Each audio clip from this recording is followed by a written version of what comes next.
जी काही प्राथमिक चौकशी आहे त्याच्या आधारावर या संदर्भात जी काही तुम्हाला सांगायचं आहे ते मी सांगणार आहे। त्यामुळे अद्याप माझ्याकडे पूर्ण माहिती आलेली नाही। प्रायमा फेसी जे मुद्दे समोर येत आहेत ते मुद्दे गंभीर आहेत, त्याच्यामुळे त्याची योग्य प्रकारची माहिती घेऊनच बोललं पाहिजे। त्या दृष्टीनं मी ही माहिती आज सगळी माझ्याकडे येणार आहे। ती माहिती आल्यानंतर तुम्हाला या संदर्भात शासनाची पुढची दिशा काय आहे, याच्यात कारवाई काय आहे, या सगळ्या गोष्टी सांगण्यात येतील। हायड्रोजन बॉम्ब संदर्भामध्ये प्रतिक्रिया तुमची पाहिजे।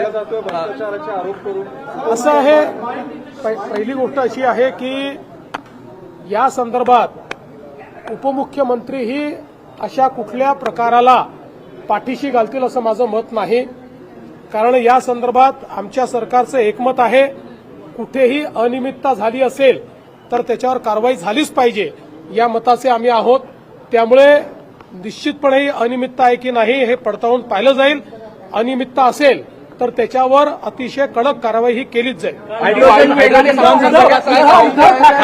दौऱ्यावर आहे, त्यांनी तुमची ऑडिओ क्लिप ऐकून दाखवली कर्जमाफीबाबत आणि सरकारवर टीका केलेली आहे। मी या संदर्भात कालच बोललेलो आहे।